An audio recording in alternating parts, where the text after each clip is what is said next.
Ni kawaida sana kuona mtoto ambaye amemaliza kidato cha 6 kwa mfano, au pengine ana degree kabisa ya elimu fulani, lakini hawezi hata kujipikia chakula mwenyewe, anataka kuhudumiwa. Hawezi kujifulia nguo mwenyewe, anataka kuhudumiwa.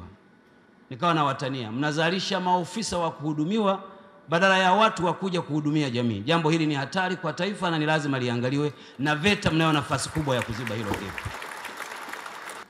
Tuna uwezo mkubwa wa kubadilisha nchi yetu kama wote tutakubaliana kwamba watoto wetu wapate study fulani kwa ajili ya kubadilisha maisha. Na mtoto aangaliwe kitu gani anakipenda wakati wa kujifunza kwake.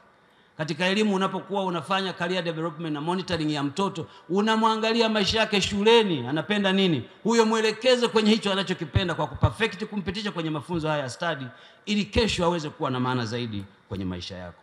Hamna taifa lolote duniani unalolifahamu ambalo limeendelea bila kuwa na watu wenye study fulani za kuweza kutatua matatizo yake. Na ikiwa tutaacha kuwekeza kwenye kufundisha watoto wetu kwenye study, manake ni kwamba tutatafuta study hizo nje ya nchi kwa gharama kubwa, na matokeo yake kazi zozote tunazojenga, iwe kujenga barabara, kujenga nyumba, itakuwa na gharama kubwa. Kwa sababu gani? Kwa sababu ujuzi ama ufundi huo huupati ndani ya nchi, na matokeo yake itakuletea hasara kubwa. Nataka niwatie moyo VETA, mko kwenye njia sahihi, na serikali yetu chini ya Dr. Samia Suluhu Hassan, kama ambavyo amesema Naibu Spika, serikali imeamua kuweka mkazo mkubwa kuwapa study watoto wetu ili waweze kujitegemea na waweze kuendelea.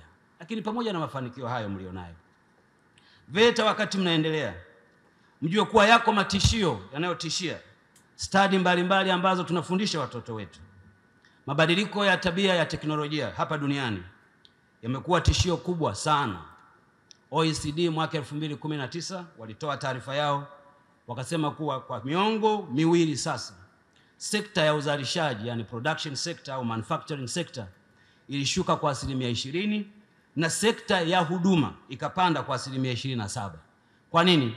Kwa sababu ya uwepo wa mitambo au automation technology ambazo zimefanya watu wengi zaidi watoke kwenye uzalishaji mali.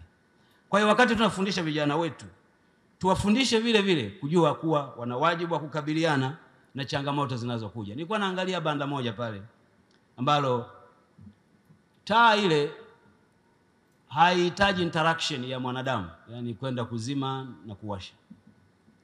Asiye na mkono anaweza kuiwasha, unaipuliza tu inawaka. Ni teknolojia. Tumeona mtambo mwingine unawashwa kwa AI.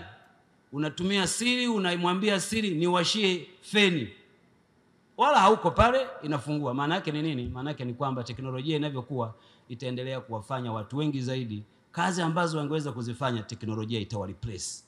Na utafiti huo unaonyesha 32% ya kazi nazo, 14% ya kazi ambazo zinafanyika leo ziko hatarini kutoweka kutokana na uwepo wa teknolojia mpya. Na kwa kufanya hivyo, ni muhimu sana VETA tunapotoka hapa leo, twende tukaangalia mabadiliko haya, tuweze kuyaweka kwenye mifumo yetu ya ufundishaji, ili watoto wetu ama wale wanaojifunza wajifunze wakijua kuwa kuna changamoto wanazotakiwa kukabiliana nazo kadri wanavyokwenda.